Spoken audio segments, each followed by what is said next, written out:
Welcome to another episode of Micro Moments of Self-Love. I'm your host, Fatima Deoji. In today's episode, titled Moments with Mimi, Behind the Glamour, I have the amazing, fantastic Mimi Mars with us, here to share her real, authentic story. Let's dive in and explore together.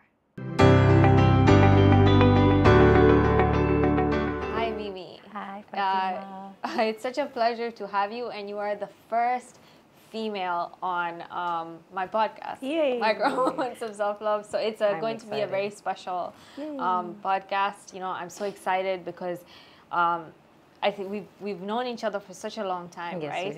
we have. We've done quite a lot of work together, and just the other day, you know, when you came over, it was just so nice to have like candid conversations to like just talk about things that other than work, right? Yeah. So I'm really looking forward to having these conversations with you and diving deep into your life and what makes Mimi Mimi. So I want to start a little bit with your childhood. Like, can you tell me a little bit about like, you know, where did you grow up? Because I know you were born in Paris, Yes, right? yes. Like, I don't think a lot of people know that. That's I amazing. think so. It's okay. It's okay. So yeah, just a little bit about your childhood and how was it like growing up, you know, in a big family?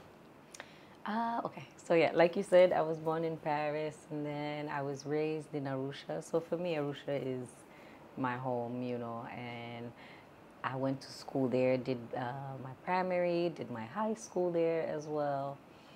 So yeah, you said a big family indeed. And being the last one, you always had to be bullied. Always. But I was my dad's favorite, so that was nice. You know, I could get away with a lot of things, but it's a bit challenging having to grow up with a lot of people in the house, because now these are a lot of people you have to now attend to and try and connect with, and then sometimes because they're way older than me, everyone has their own thing, so you end up being like, you know, the nuisance in the house who's trying to like figure out, what are you doing, where are you going, can I have this, can I do that? But most of the time I was home alone, to be honest, because by the time I was growing up and understanding, my siblings were already in Kenya studying, so it's just me, my mom, my dad, and pets. Yeah. Yeah. Do you have a lot of pets? We did have a lot of pets, actually. Yeah. Do you feel like it's like, for me, we didn't have pets growing up because my Really? mom like did not like animals like At at all. But when I grew up, I was like, no, like I love dogs. So I made sure I got dogs, you know. Yes, yeah. But I think they make your character a lot, right? They do. They Yeah. really do. I mean, when I go home and sometimes I have like 2 pugs. Oh, And really? Yes, I do. They're so. Every time we walk home and then you open the door and they're just there to greet you, and then they just. It's such a nice feeling. It's just love, right? There's so much love. Yeah. Like after the world, and then you come home to this small, tiny animal that just loves you and wants to cuddle. It's really nice. So yeah, I think I've grown around that. We've had cats and dogs like the whole time I was growing up. So I've really grown fond of animals. Yeah. That's good. So I know you like, you know, you've come from a big family, a successful family. You have some successful siblings, you know. And I think, you know, I come from a very similar background, you know. How was navigating that? Because I remember when I met you, and you mentioned that I was probably the only one who didn't know that you were Vanessa's sister, and I promise you I didn't. I was on Wikipedia and I was like, oh, you know, I just want to know a little bit, and that's where I found out you were born in Paris, and so I was like, oh wow, like I didn't even know you guys were related, you know. So how did that feel? And now or then? I mean, growing up. Yeah. I mean, growing up, it was. Okay, growing up, because of who our father was also like, oh, the children of Sami Day, you know, so it was a whole situation. So you'd have to be like proper the whole time. You wouldn't want to dress shabby, you wouldn't want to speak. Because your dad was a minister, right? Yes, he was. Okay, so, you know, there was that. So, but mostly it was just, if you're not in public, you're at home. You know, I feel like our parents really trained us to like stay home, like do activities at home. We had like a farm that had different trees with different fruits. So our dad would make sure we do all these things. So we're not bored. You'd be outside like by 5 picking fruits or maybe picking leaves that have dropped from the tree. Just a lot of activities so we're not out as much, so that because we definitely know how the media can like spit you out in a second, you know, by one mistake, whether you know it or you don't know it. So it was more of activities inside the house, indoors. So we learned that way. So it wasn't as hard because everyone was given their chance to shine. You get. So today we would have like different things during the weekend. We'd have like talent show or fashion show or all these things that would just be interesting stuff to do at home. So it wasn't so tough. You wouldn't feel so out of, you know, but it was interesting, to be honest. It was really fun. Like, but what about like maybe in the last 5 years, you know, where, you know, both you and your sister are highly successful and, you know, you're younger, right? And I think it has a lot to do with the fact that you're younger, just like me, where now you're known as someone's sister. Oh, for sure. Right? How was that, and how did you navigate that? It was tough. I remember going to interviews my first year of my career, and every time I'd go, I'd never be introduced as Mimi Mars. It would always be Vanessa Mdez's little sister. So that really like would push me off sometimes, and 90% of the interviews would be questions about Vanessa the whole time. And then at the end, they'll remember, like, oh, you're here to release a song. Okay, now, okay, you can introduce the song after asking me 1,000 questions about my siblings, you know. So it used to make me feel some type of way, but because I knew that I loved doing music, I knew that, okay, you know what, I'm just going to have to work harder to make sure that these people actually call me by my name. Yeah. And then I feel like 2 years down the line, everyone was like, oh, Mimi Mars. I'm like, finally we're here. Must be doing something right. But it was tough, to be honest. It was tough. It was living under her shadow, you know. So it was, everything you did, everyone would compare it to her. Everything you said, everyone would compare it to her. Everything you'd wear, everyone would compare it to her. So it was like I was struggling to give the society my own identity. But then it worked, and here we are today. But so, I think that it's such a beautiful journey that you managed to get through it. Yes. But I'm sure that it was tough behind the scenes, so right? Tough. Because you are now also fighting your self-talk. You're fighting, you know, people come and tell you things, and, you know, usually they say things because they're uneducated about it, or, you know, they say what they know, right? And so now when you go home, it's like you have to now talk to yourself. And what kind of things do you feel like helped you during that time to, you know, keep consistent and keep going and you know, keep having that drive to continue, even though you were surrounded by, you know, a lot of negativity? Yeah, that's true. I would, at that point in time, I learned how to now train myself to be good at what I was doing.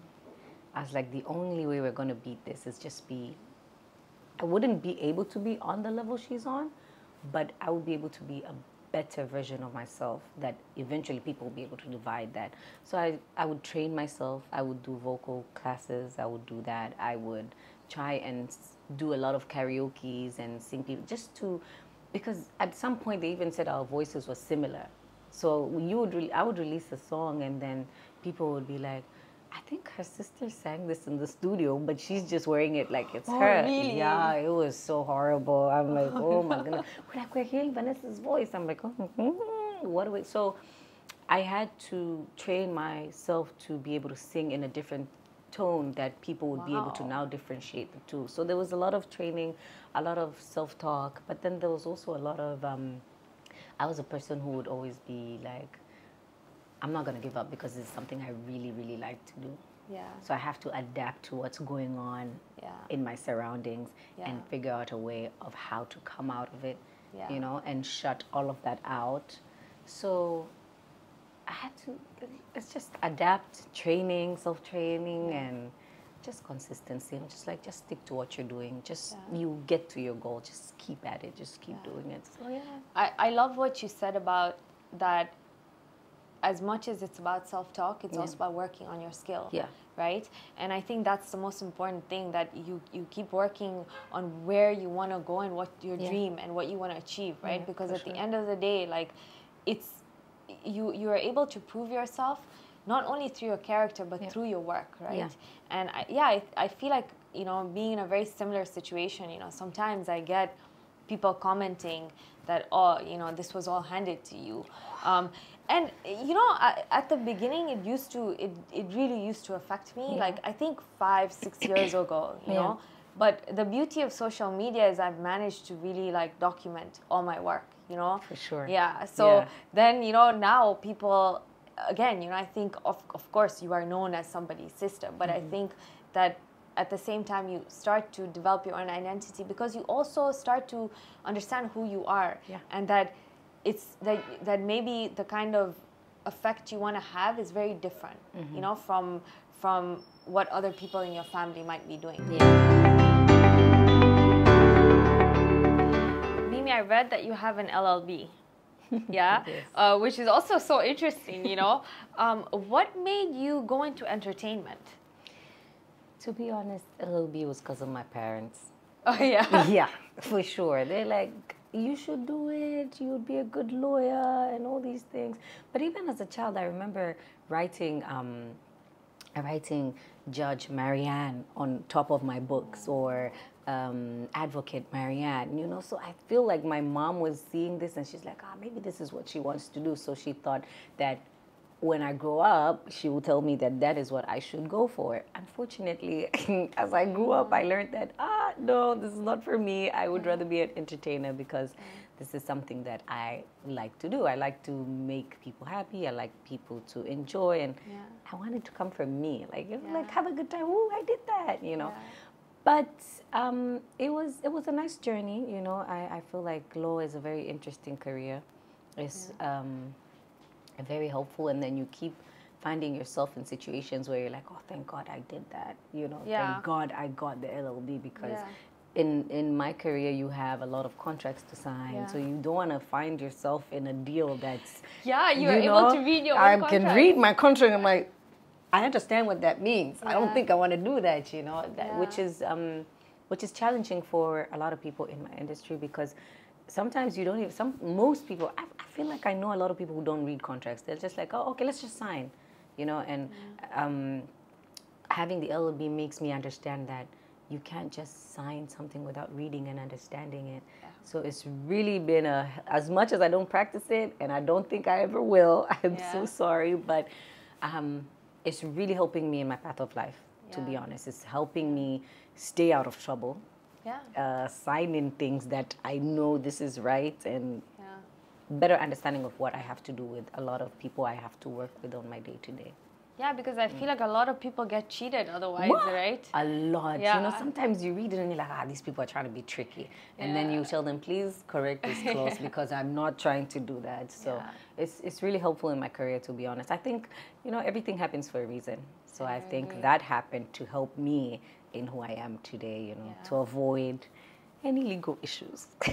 No, it's I agree, because I actually studied finance. Oh, nice. I studied finance and management, and you know, I'm very good at numbers, but like being a finance person is someone who, you know, sits in a closed off office, you know, a lot more, you know, introverted, I think.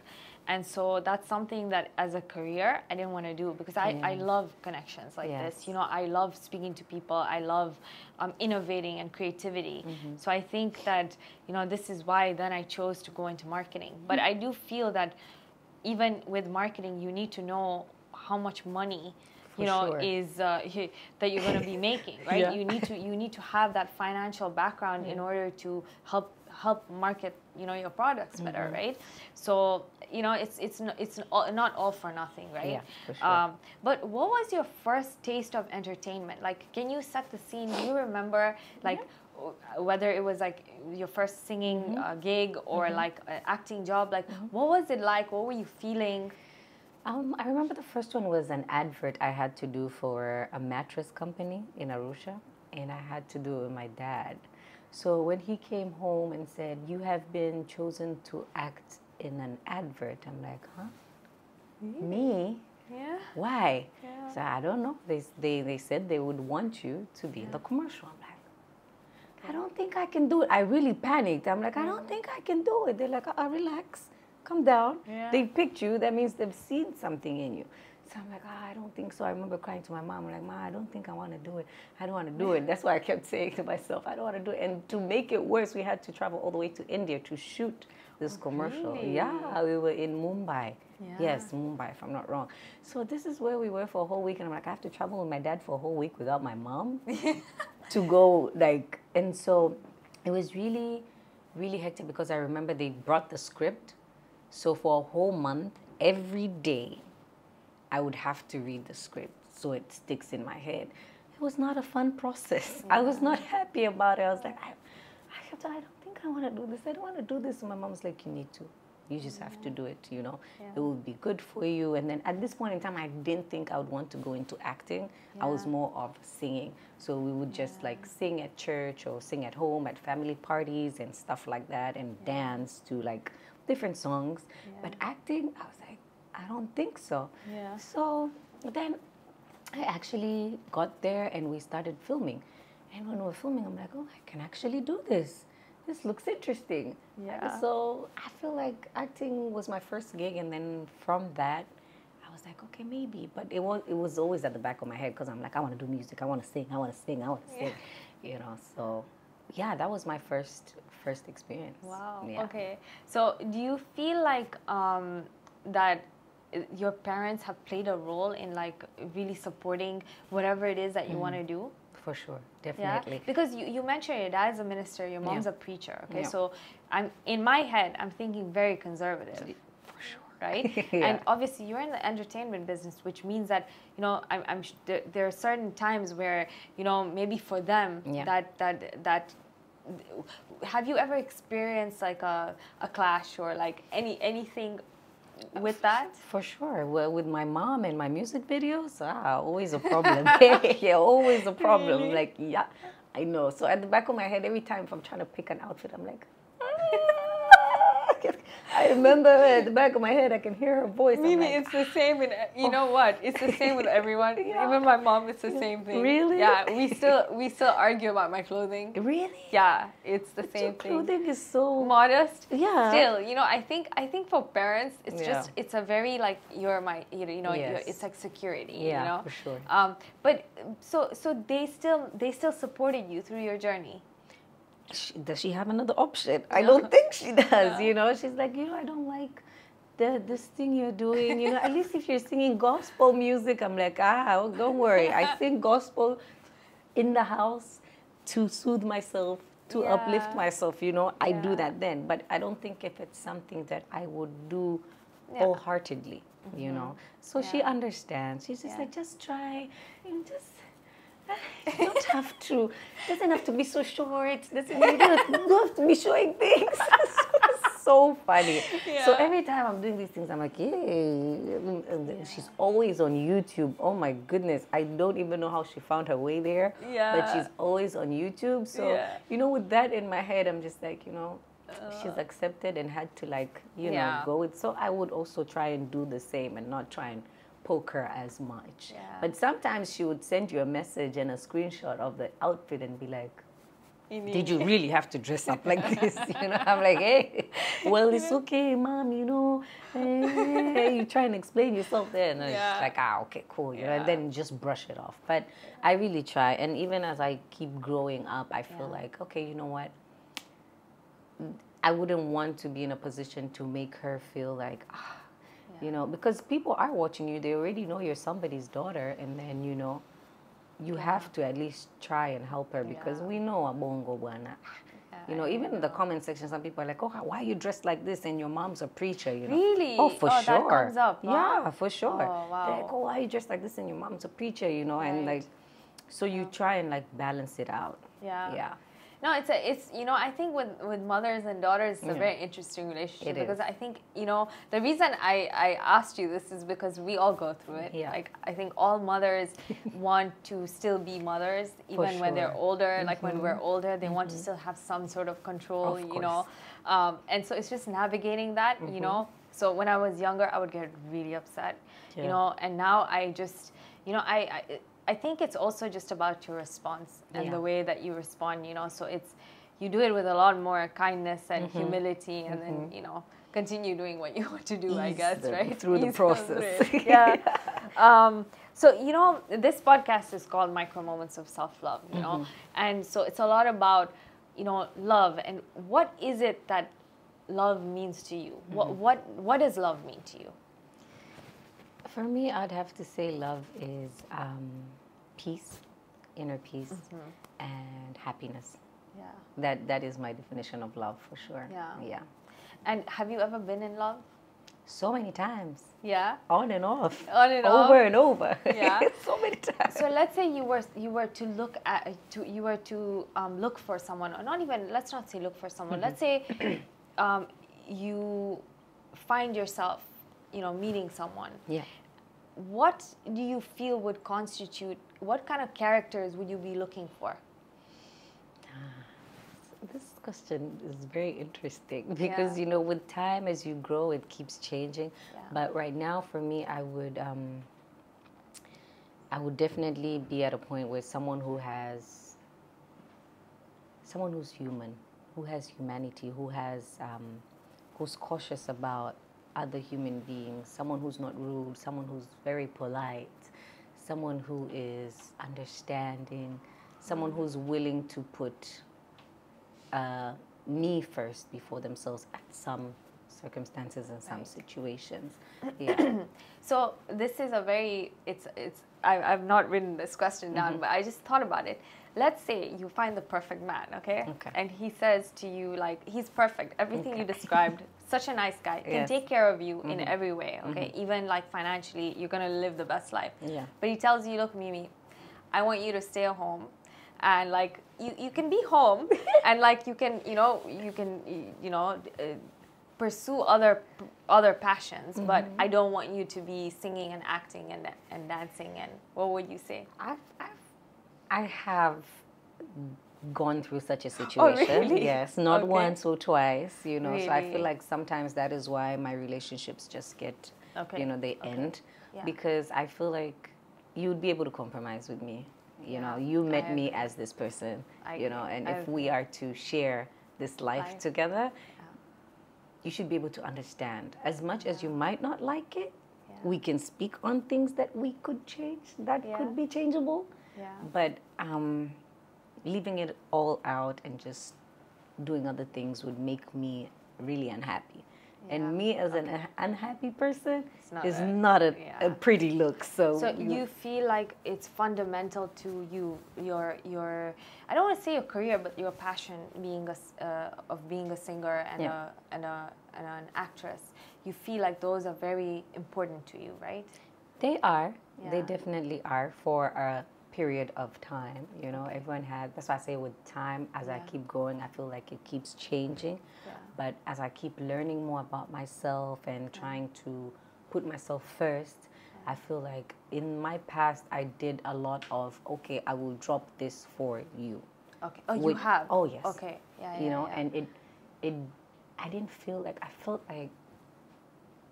I didn't feel like myself. I felt like something's missing. I felt like there was no light inside me. I was dark. But then, yes, I love this person, but I'm not giving them... Do you feel like it's because it came from a place of control rather than love?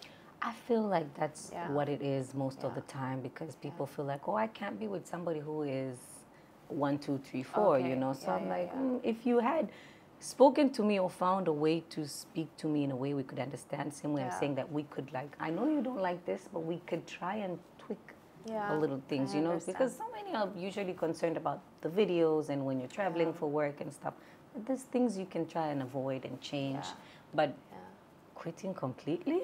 Yeah. I don't think I can do that. No, the reason I'm asking is because I ask myself these questions all the time. Like, you know, things like you said, we all grow and our perspective of life changes. Yeah. And I feel like I'm becoming a lot more spiritual. I'm becoming a lot more like, you know, they call it the soft life, where it's like you wake up and instead of like going to the gym, you just want to like do yoga and breathe and like connect to nature. You know, that's the kind of life I want to live, because I've lived a very high intensity life for so long, and I feel sometimes it's all or nothing. I mean, I don't know. For me, it's like very difficult to live this kind of life that I think both of us we live, where it's like, you know, you have your, I'm sure you have like your shoots from like early morning for like 8-9 hours, right? You're on your feet, and then to balance that, you know, whatever people say, I think it's very hard.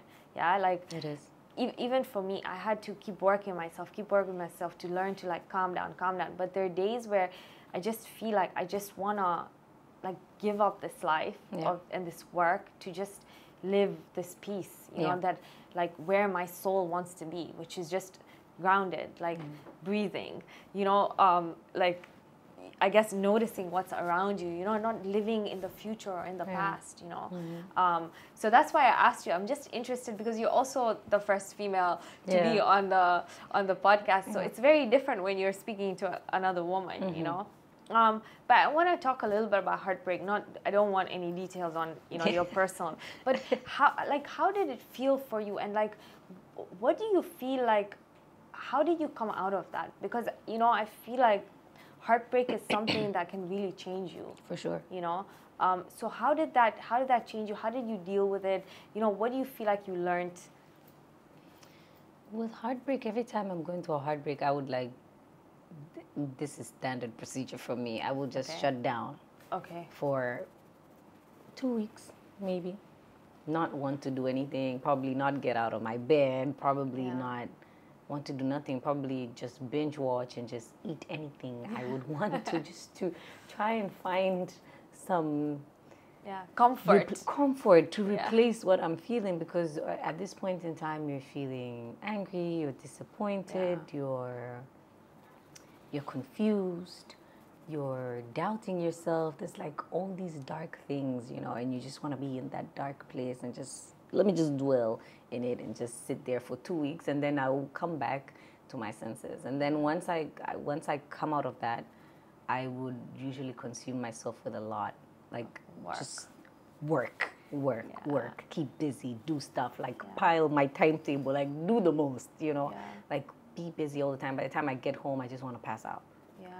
And then I would do that for a while. Before I know it, I wake up one day and you're fine. I'm good. But Mimi, do you think that's healthy? I don't know, but it works for me. I'm like, it works for me. I'm like, I don't know, it works for me. So I'm like, okay, you know what? Everything stop. Let's recollect and then we'll come back. Some people say it's not healthy. People would say you should talk to somebody. I'm not a person who really speaks to people, you know. It's not my thing. Some people, I've been told so many times, you should try to go to a therapist. I'm like, no. I don't think that will help me, you know. I would everybody has a different way of approaching this, you know, these painful moments. I'm like, I don't think I want to sit down and share this with somebody else and now start talking about it all over again. No, I don't think so. I just want to sit. Do you have friends that you like share, you know, because obviously the you know, the position you're in, I'm sure it's very hard to have like friends that have your back, right? But do you have friends that have your back who you feel like you can really trust with everything? And are you the kind of person who trusts your friends, like with you know, your deep secrets and your pain, or your, you know, the good things in your life as well? Because, you know, those are also, sometimes you have very interesting people who, when you are going through, you know, something difficult, they're there, but when you're doing really well, they don't really like it, you know? So do you feel like you have a good group of people? I do, actually, and I could count them, to be honest. They're not even more than 5. I don't even think they get to 5. Like, because mostly my friends are my cousins. You know, cousins and nieces and nephews, stuff like that, that we're at the same age, you know, and we hang out together and we'll talk about things. But I'm not a person who would share as much, because I don't want to say I have trust issues, but I don't really trust anyone. So I'm like, I'd rather send myself a voice note, venting, you know, like talking, or just explain something, like how you'd have a conversation with somebody. I'd rather write it down, and or send myself a voice note and then listen to it, and then somehow I will feel okay. I don't think I'm able to share the most deepest things in my life with anybody. you know, but myself. I feel like, okay, yeah, you're my friend, you're my family, we're cool, you know, we're a tight circle, but I don't know. I'm not sure, you know. So, it's interesting because I used to be the complete opposite of that. Like I used to like really, you know, and I have beautiful friends, you know, but I think that I used to be the type of person who was very reliant on my friends when it came to, you know, sharing so much. But the last 2 years, after working on myself, I crave a lot of isolation. Like I like to be alone, and like you said, like I journal a lot now, you know, and I think that helps because it helps you also emotionally regulate yourself, you know, so that, you know, when you write it down, it's also you're getting like that energy transfer, the feelings out on paper. And, you know, you don't have to also worry about where this information is going and who it's going to. So, yeah, I agree. But I do have a few friends that I feel like I can really, really trust, you know, in good times and in bad. But I've had these friends for like, years. You can say 20 years, you know. Same. So, you know, I think it's important, you know, to have a good support group. But I liked your idea of like sending voice notes to yourself. Just record it and then listen to it, you know. At this point you could be crying, you could be screaming, you could be shouting, but you know, it just way to get out the it comes out. It's good. Okay. So, you know, we've talked a little bit about love. We've talked a little bit about heartbreak. I want to talk about your characters, and you know that. What are a few of your characters, maybe 3 of the characters you feel have shaped you, or that you feel are important in your journey towards yourself, who have made you who you are? I would say adaptability for sure. I adapt to things really quickly. And in this industry, you will definitely have to learn how to do that really fast because you don't want to be caught off guard, to be honest. And you don't want to be in the unknown because then you now feel left out. And once you feel left out, that could really, you know, shake you off your rhythm. You can feel like, hey, what's going on now, you know? But once you learn how to adapt, you're like, nothing will surprise you. Nothing will shock you. You're just like, okay, we've got this. Okay, let's go. What's happening next? But then I would also say what has helped me, to be honest, is learned how to solve problems like within the moment. I was always a person who only had one plan.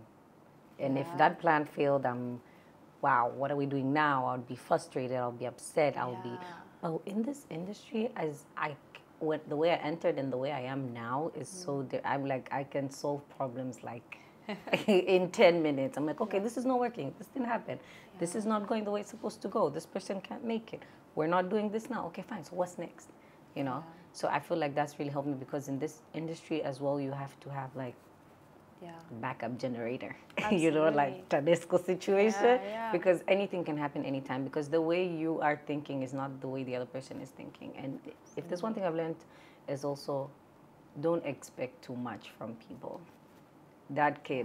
So once you know that you're on your toes the whole time, you have to like be there. So I've learned how to skill things. Put them straight and just work through it. I've also learned not to panic a lot because that's also a thing I had. But now I am much calmer with things, you know, even if they don't go my way. I'm always that person who I want something to go like this. I want it like this. But how did you change that, Mimi? Because that's hard. It's really, really hard. It's really, really hard. You just have to like, as everything, you have to learn. You know, at first it's like you have to force yourself. You force yourself until it's something that's in you and you're like, okay. You know, I even realize it sometimes. I'm like, man, if this situation happened 2 years ago, my response would have been really different. But right now I'm like, oh, okay, sawa. You know, and also as a person who believes in God a lot, I'm just like, sawa. He has my back. He has my back, you know. It happened for a reason. I'm not going to question. So what's the next step? What's the next step? How are we moving on from this, you know? But also, with that, it's just always taught me that this didn't go, something else is coming. You know, this didn't go, something else is coming. So I feel like with those characters have really, really helped me and shaped me to be a better person in the industry, even in the way I communicate with people. You know, I used to be very short-tempered, but now I'm just like, I can vouch for your flexibility because you know you came last time and you were very humble enough. You waited for an entire hour and you know Mimi, look, you know, I think that speaks volumes about you as a human being, because you know, having that humility in the position you're in is so important, right? Because if you would have reacted, not only would have it upset yourself, it would have upset your environment, right? So I think the way you approach the whole situation, it said a lot, it spoke so much about you as a human being, and I think it's wonderful. You know, but one thing I want to add is, you know, I've learned to take a pause, right? Like whenever you feel like you're not happy with something or something angers you, take a pause before you react, because that really helps. You know, as somebody who, like you, I used to get very upset very quickly. You know, when things didn't go my way, it would really anger me. For you know, sure, I think also because our schedules are tight, so we want everything, you know, to go as is. But I feel like, you know, just taking a moment to breathe before reacting, it helps you. And at the end of the day, you know, I used to physiologically feel the anger in my body. Like I would feel an uprising, right? And the beauty is, the more I'm working on myself, it dissipates. Like it's not there anymore, you know? And I love what you said about God, because I nowadays, I have this thing where, you know, when something doesn't work out, or I'm late, or there's some challenge here or there, I tell myself, I'm being saved from something. Exactly. You know, I'm being saved. There's a really beautiful analogy of, I don't know if you've heard about the burnt toast. So basically, they say that when you're making breakfast and you have a burnt toast, right, and you burn your toast, instead of getting upset, right, the time it takes for you to make another toast, think about that time it took that God is redirecting your life for either saving you from a calamity or, you know, making it so that you meet, you know, maybe someone you're supposed to meet, right? Exactly. So that approach also, it's wonderful, because it takes something difficult and negative and turns it into something positive, right? For sure, definitely. It's really good. Yeah, I really love the traits you talked about, because I think those are not things that people really work on a lot, like adaptability, flexibility, the concept of problem solving in difficult situations. It's so important, you know. So, you know, I want to talk a little bit about your career, and I'm sure we've touched on this, how, you know, I'm sure you have faced a lot of challenges, you know, and you mentioned some of how, like some of the things that you've done, like being adaptable, but what is one of the biggest challenges you faced, and how do you feel like you navigated through it with your career?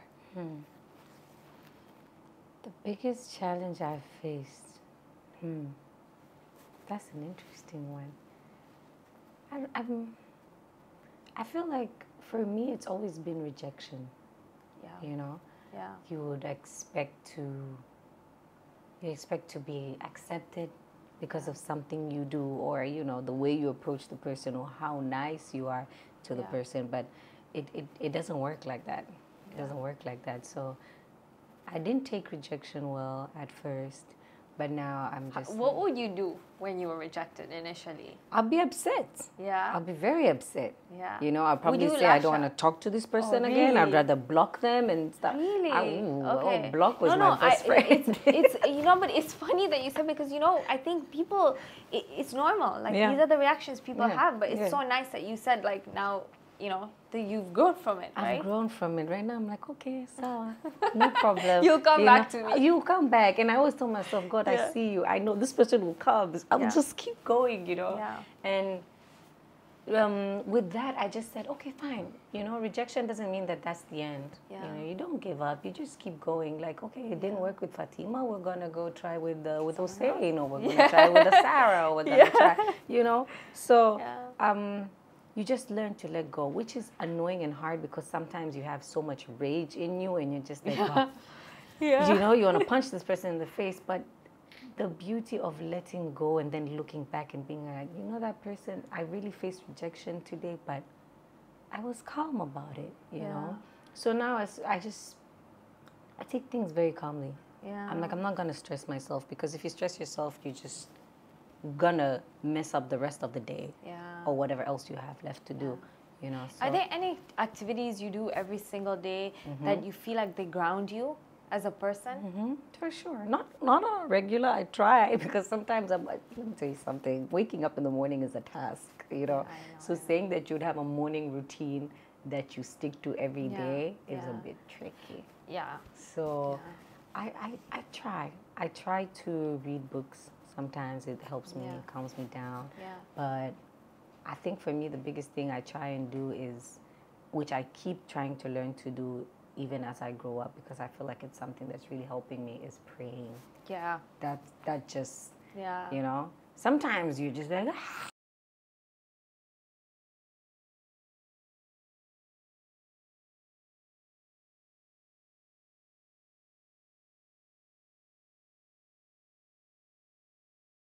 because now if you keep slowing it down as well, I'm going to dwell back into what I didn't get. So, you know, I was asked recently, like, why is it? Because, you know, in Islam, it's you're obligated to pray 5 times a day. Like, there's no two ways about it, right? Like, it is the first pillar of the religion to pray, right?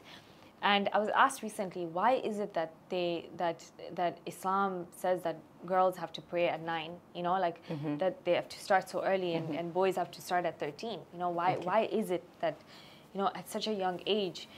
And I really thought about it, and I realized that, you know, sometimes with life, right, the action comes before the thought, right? Exactly. So I ask a lot of my friends these days, like, you know, how many of you guys have promised that you're going to meditate every day? And they're like, we make these promises to ourselves every day that we're going to meditate. Or like this morning routine, right? But they can't do it because, you know, it's something new, right? But when I believe that with Islam, because it's integrated into you at such a young age, even if you don't understand it, when you need it, when you're 15, 16, when you're going through your difficulties, you know, as a teen, and then you get older and now you're 20 and you're going through your adulthood and going through your difficulties, that prayer, it keeps you grounded. Yes, right? for sure. And it's that discipline that also I believe prayer is the first act of self-love. Kabisa. Yeah, because what it does is it's like, God's like, listen, you know, don't care about anybody else right now. This is time for you. Yes. You know, and God doesn't need our prayers. We need it, right? Yes. We need it to ground ourselves. We need it because it's an outlet. It's a way of therapy. Yes. Right? For sure. So I just thought it was very interesting because I was thinking about it. I was like, there's so much wisdom behind prayer, right? There's so much intellect behind it, right? Yes. So yeah, I think it's a beautiful thing. And, you know, I think if it's the only thing people do, yes, like pray. And for those people who don't want to pray, meditate, you know, do something to tap down into an external force, you know, that's bigger than you, right? And more powerful. Sure.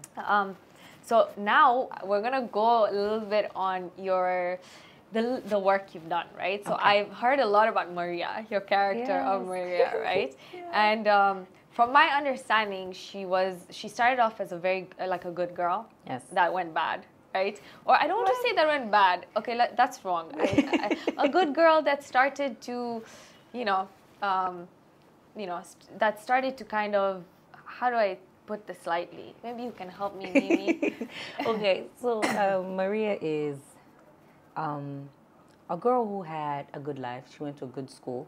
And then when she finished, things took a turn, you know, and then her mom got sick and now she's paralyzed. So now Maria has a younger sister and she now has to take care of the family. But Maria is, what would I say, is a janitor in an office in an NGO, you know, that helps the disabled people and stuff like that, you know. So she's it's crazy, but yeah, she sleeps with her bosses to get money to be able to take care of her mother and her sister. So it's a mix of all of that. So she's not a bad person, but you know, it's just the circumstances in life that have made her become that person, you know. I like that you're standing up for your character. I am. I'm like, guys. No, I love that. It's good. Yeah, it's like, good. Do you know how many times I walk through the road and they're like, yeah.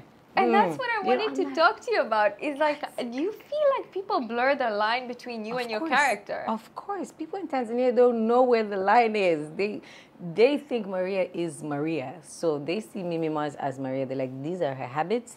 This is what she does. This is the way she lives. I'm like, guys, sometimes you have to explain, you know, even our director on social media, she's like, guys, it's just a movie, you know, you can't be catching feelings. But who doesn't catch feelings when they're watching a show or a movie? You get really upset at characters.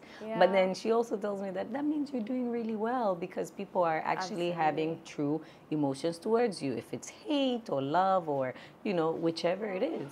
I know, but I love the attitude you have. You're just like, you know, that's the character I play. And, you know. Yeah, it's wonderful. I mean, and there's a lot of Marias in the world today, you know. People going through tough times, so they have to do things that they don't approve or they're not happy with. But you have to do it in order to survive, you know. So failed systems, you know, in this world that cause these things, you know. But, you know, that leads me to my next question, which is, I think it's happening a lot in the West and now here also, that women are starting to be very, very sexualized on social media and entertainment. You know, it's almost like if you're not sexualized or if you're not willing to dress a certain way, take off your clothes, the success will not be there. Of course, right? Yeah. So I want to know, what are your thoughts on that? Like, because we spoke about it briefly the other day, you know, and as an entertainer, I'm sure it's very difficult, right? Because here you have, you know, for someone who's so passionate about your work, right? Like your voice, your skills. And then on the other hand, you have this pressure from the industry. So first of all, what are your thoughts on that and how do you balance all of this? You know, I feel like it's a choice. You now decide, because for me, I'm like, it's something I love to do. But if I was able to do my work and not have social media, I would be the happiest person on earth, you know, because social media is not my thing. I mean, I don't like it. I feel like it consumes you as a person, you know. Sometimes if you get dwelled into it, you can completely lose yourself. And then, you know, so now because as the industry, as you said, we always get objectified as objects who have to please people, who have to be pleasing in the eyes of the people who are watching. So always the first statement is always that, oh, you're a musician? Yeah, you know, you have to dress this type of way, you have to talk this type of way, you have to walk this type of way, because you know why? You have to be like I'm sorry to say, but a sex symbol, because they say sex sells. And if you're not too sexy enough, people will be like, yeah, whatever. Yeah, she has a good voice, but, you know, what's a voice? There's a lot of music. There's a lot of songs. I'd rather look at someone who's, you know, showing me something I can look at and enjoy. So when I started that really, I remember my first performance. I was wearing flared jeans, a black T-shirt, like oversized T-shirt, and a jacket. And I went on stage and I'm like, I'm feeling great. This is the outfit with some boots, you know, feeling good. I'm like really comfortable in what I'm wearing. And then when I got off stage, the first comment I got is like, never dress like that again when you're on stage, because you need to be appealing to people's eyes, the audience, you know. So I was like, what do you mean? But immediately, because I just joined the industry. This is my first performance. I want to be on this big stage. You're performing in front of thousands of people. You know, you want to get this opportunity so people can know about you. So immediately, next weekend, my next performance, I'm in a other outfit of how they described it should be. But I was not comfortable at all. I was always like, ooh, is this okay? Is this all right? But then in my head, I'm like, you know what? In this industry, you probably have to do things that you don't want to get to a certain point. And then once you get to that point, you can now be like, okay. Call the shots. I can call the shots now. I can decide, yes, I can still go on stage and wear my jeans and T-shirt and you not tell me nothing. And people will still pay and come and watch, you know, and they'll still get entertained. So you have to really put your foot down with that, you know, because if you think about it, you're going to dwell into that and then that will consume you and then you could lose yourself in that. So for me, I was just like, okay, fine, I'll do it for a while. But then when I get to a certain point, I'll be like, that's it. And I'm really, really glad I've gotten to that point right now. It doesn't even disturb me. Like, I'll be on Instagram, I'll post a picture, and then, you know, the amount of likes and comments and followers would not be what people would expect. But then someone like, you know, if you dressed like this would have gone really huge. I'm like, I don't care. Good. There's somebody who's going to see it, and there's somebody who's going to understand. Because at the end of the day, there is a time frame for the industry. You know, you don't want to be in your 50s and you're looking back at videos and pictures of yours and you're like, oh my goodness. Or your children. Your children are like, mom, you know, like, what's going on? You're telling us not to dress like this, but have you seen yourself? You know, you don't want to be in that battle with your future. So I've learned to be very cautious with what I'm doing. I'm not saying that I'll cover up completely, but it will be a little bit of both. My comfortability and what is needed, you know. So we meet in the middle, which is not so bad at all. Yeah. I think you described it so beautifully, you know, but I also think it's so unfortunate because I don't think women even want to dress like that. They don't want to. No, women want to be loved for who they are. For sure. Women want to be appreciated for their themselves, for what is inside them, what they have to offer, you know. Yeah. And I think it's unfortunate that, you know, it's the system that is now saying, you know, oh, you want to sell a fridge? Put a naked woman in front of the fridge and it will the fridge will go, right? And it's sad because now you have young girls who are, you know, unfortunately, like thinking to themselves that insecurity, right? Sure. No, this is something I struggled with so much, you know, with my hijab, and it's something that I'm trying to get back to, because as a Muslim, modesty is very important, you know. And it was very difficult for me at the beginning because, you know, I felt like, you know, oh, you know, I have to like be a little bit more fashionable. Otherwise, you know, people will not watch my videos. People will not.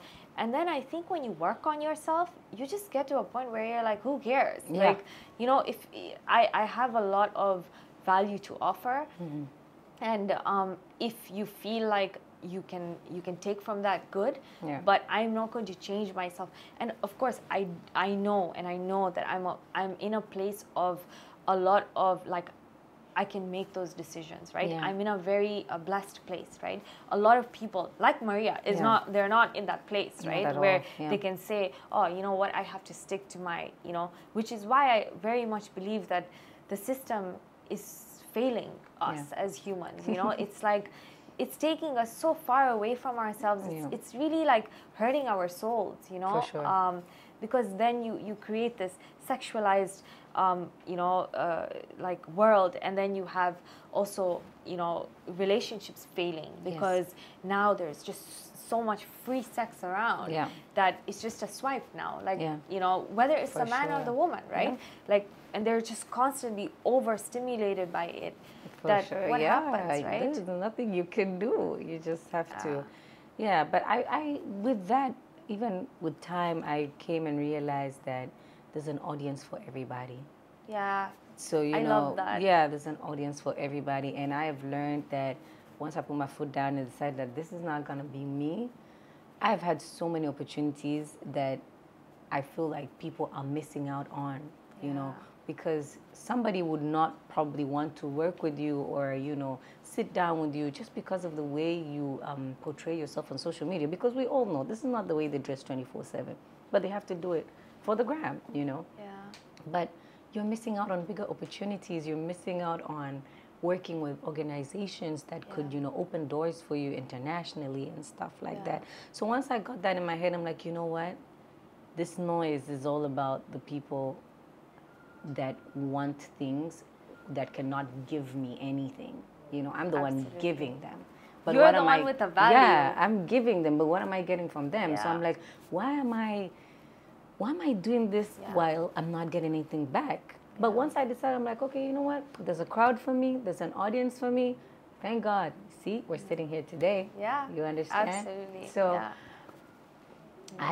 anyone who's watching or listening, to be honest, I would just tell them, choose what makes you happy, you know, because if you lean into the pressure, okay, you could tweak it a little bit like how I did. I was like, okay, I'll do this for a certain period of time. And then once I get to a point where I'm calling the shots, I don't think I'll do anything that is being influenced by the mass because this is what they think should go. Yeah.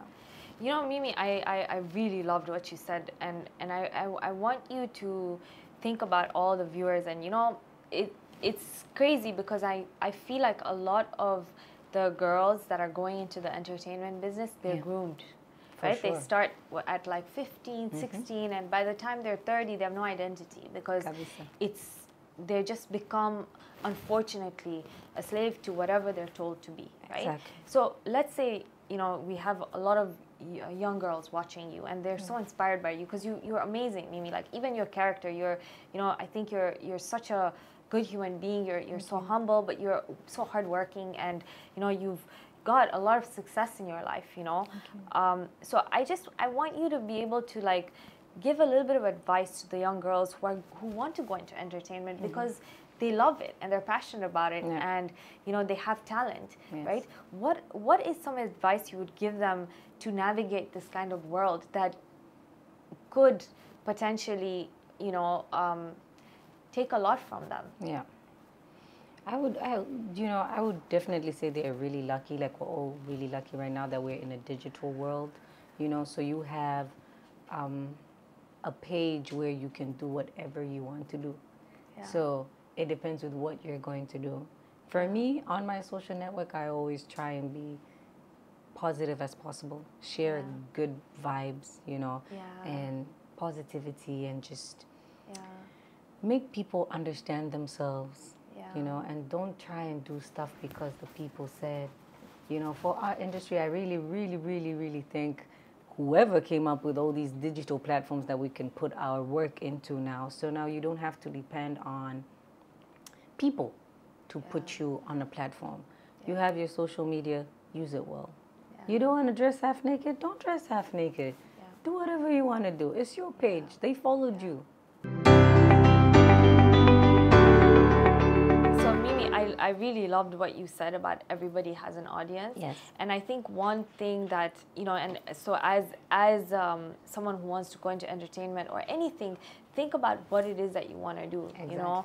But I also think as parents, you know, I was watching a podcast, and there was a lady, and she said, she's a psychologist, and she said if the parents for the first 3 years, only 3 years, like managed to shape the child's emotional well-being, for the rest of their life they're going to be okay.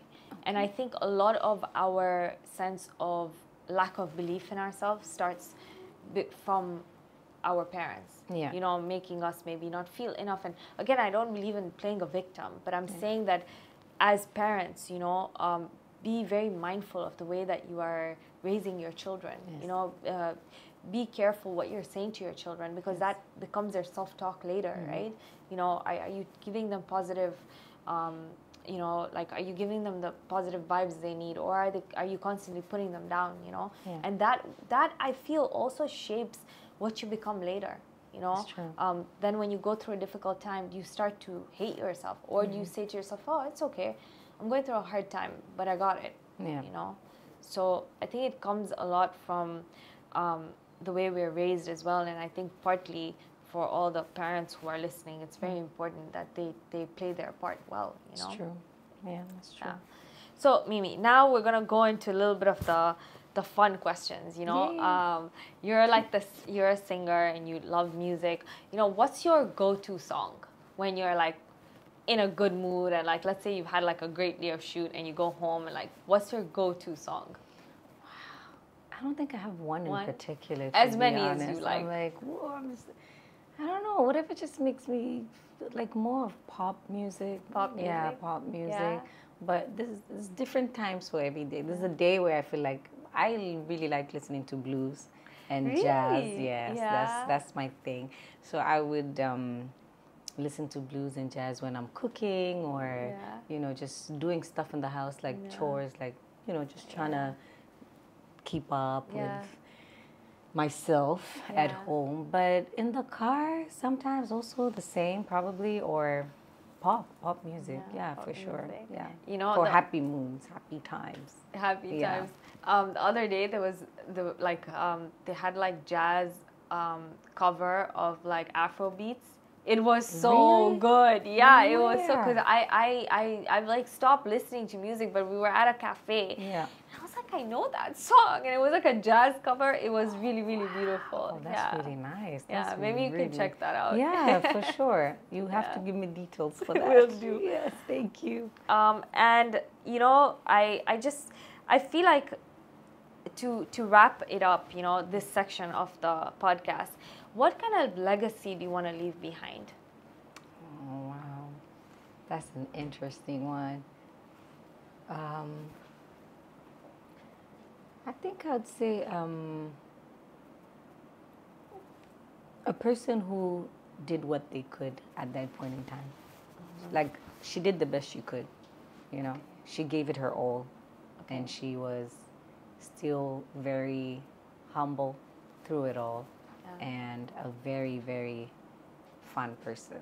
Yeah. Yeah. I love Very that. fun That's so person. good. I really, really love that. I think, I think that in a world like today is so important, that do the best you can and be your own kind Still of. be yourself. Yeah. Yeah. You know. For sure. Yeah. Your authentic self. I love that. Okay. So the final section is just the rapid fire round. Okay. Okay. So these are just one-worded answers or great. yes or no answers. Okay. Oh, wow.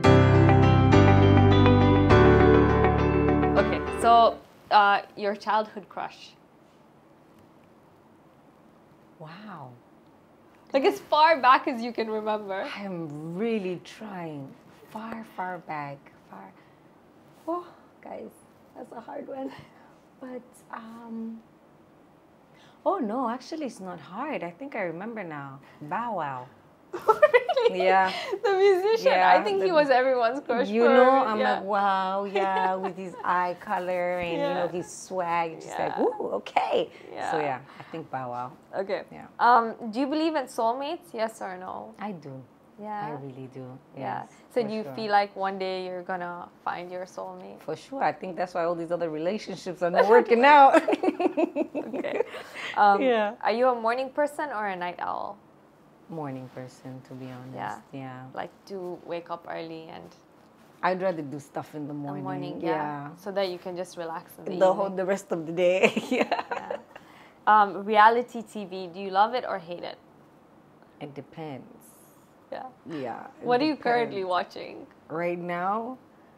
Wow, that's I keep pausing into things and jumping into something else. Okay. I'm not consistent with one. I wouldn't watch a whole season. Okay. I'd probably watch 3 episodes and then move to something else. Okay. You So know. what reality TV have you watched? Recently, I've really been interested in horror stuff. Really? Yeah. Yeah. I'm like, I'm so tired of all these other things. Yeah, Now, you let's just just want watch something a Woo, little bit- nice. Yeah, you know. So for the past 3 months, I've really been watching horror movies. Yeah. Yeah. What's the craziest thing you've had to do on set? Oh, on set Yeah. and filming or Yeah. in singing. Whatever. I don't think I've had to do anything crazy just yet. No. No, I don't think Maybe it's so. to be continued. Yeah, to be continued. Next time we'll have an answer. Okay. What's your biggest fear? Failure? Yeah. Yeah. And what does failure mean? I mean, giving it your best shot and it still didn't work out. Yeah. Yeah. For me, that's what it is. Yeah. Yeah. You have a lot of tattoos, right? So can you like explain your tattoos? All of them, yeah. Oh, I love it. It says don't panic. Exactly. Nice. Very So, yeah, nice. all of them. I have 14 now, and I Okay. have meanings and definitions for all of them. What's your favorite one? The one I got for my dad. Oh, really? Yeah. Okay. And what Yeah. is that? It's like angel wings, and then just his birthday. So because now he's passed, so I feel like he's an angel looking over. Yeah. So That's beautiful. yeah, Very I think that's nice. my favorite one, and it really hurt. It really Really? hurt. Yes, Oh, no. it did. It did, but yeah, it was good pain. Yeah. And I think it's the longest tattoo session I've had out of all. The my big one? Yes, it's the biggest and the longest session Really? I've had. Yeah. Okay. How long did that take? 6 hours. My God, how Yeah. big is it? Maybe. It's like the whole top of my back. Oh, it's Yes, like like a all the whole- wings. yeah. Oh, wow. Yes. Okay, nice. Thank you. Fame or wealth? Wealth, please. Wealth, huh? Yeah, for sure. You would give up the fame. Bye. Yeah. Okay. Yeah. And the last one, your favorite destination and why? Like your favorite travel destination. Anything with an island. Yeah. Yes, for sure. Like what we would walk bare feet and not have a problem at all, and just see the ocean and, you know, have nice cocktails or whatever it is. But yeah, anything with an island. Yeah. I think in that way we're very lucky that we live here. For sure. You know, Zanzibar and Kigamboni are one of my favorite places. Yeah. Thank you, Mimi. Today was it was really, really wonderful. I think I'm going to have a lot more women on the podcast because of I think the feminine energy is something that was really missing. It's really nice. Yeah, it was so nice just, you know, having these conversations, being able to open up and just even just talk about the entertainment industry from a different perspective, you know. So thank you so much, Mimi. It was a pleasure. Thank you for having me. This was so much fun. Thank you. What an amazing episode that was. I hope you all had fun. And if you did, don't forget to subscribe and like this video for more content like this.